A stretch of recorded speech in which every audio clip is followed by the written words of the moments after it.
In this lesson, we'll cover scope boxes. You may ask yourself, what is a scope box? A scope box is very similar to creating a duplicate view and then cropping that view to only view a small portion of that actual model or floor plan. However, the difference is the scope box can actually control multiple crops in multiple views. So, for example, if I take a look at the floor plan that I have on my screen, let's say I only want to see the upper portion of this floor plan. Due to its size, I can't fit the entire thing on a sheet, but I want to create multiple views.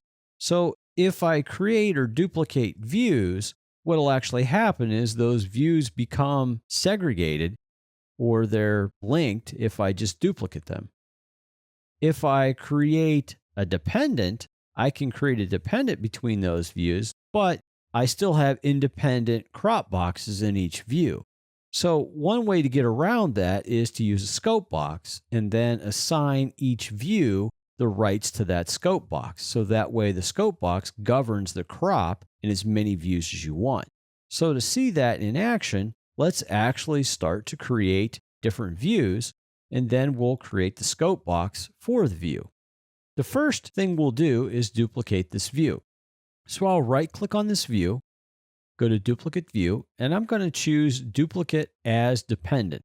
And what that will do is create a duplicate view called Dependent underneath the main view. Now let's go back to the parent view. Now here in the parent view, I'm going to create a scope box around the area that I want to crop. The scope box can be found on the View tab in the Create section all the way to the right. So go to the View tab on your ribbon, and then click Scope Box to the right of the Create panel. Now the Scope Box works like a lot of other functions in Revit where it's asking you to pick points to define a rectangle around the area you want to make a scope box. So I'm just going to start in the lower right, click, and then start to drag my mouse, and I'm going to see a dashed line appear around the shape that I want to include inside the scope box. And then click on the other side. What you now have are handles allowing you to adjust the view range of this scope box.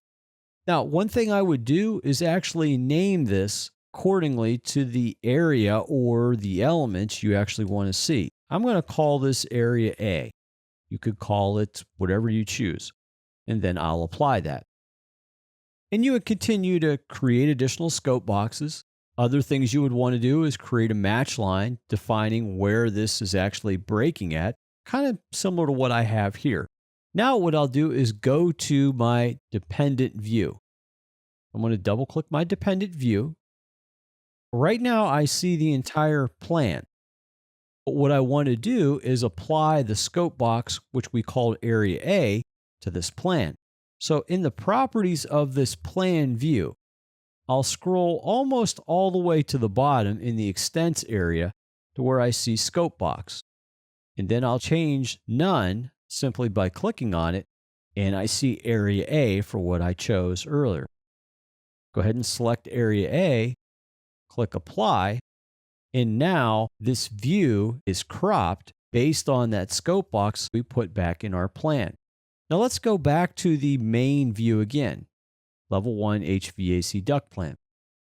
Right-click it, click Duplicate View, and again, create a dependent duplicate. This will create another dependent view, and just to show again, I can also set the crop box for this view to area A and apply it. So now if you were to change the crop box on the parent view, it'll also change on the subsequent children view where it's actually used. To illustrate that, let's go back to the Level 1 main view, select the scope box, and simply drag the handles on the left halfway across, and then click in the background. Now, let's go to one of our dependent views. And when you go to one of your dependent views, you see the actual scope box has changed the crop for this view. Likewise, for the other view. As a review, what we discussed in this lesson was the scope box. We talked about what is a scope box. Basically, it's a form of a crop within a view, but the difference is the scope box is assigned at the primary view or parent view. and actually then can be applied to multiple dependent views, therefore controlling the crop in all of the dependent views by one singular scope box.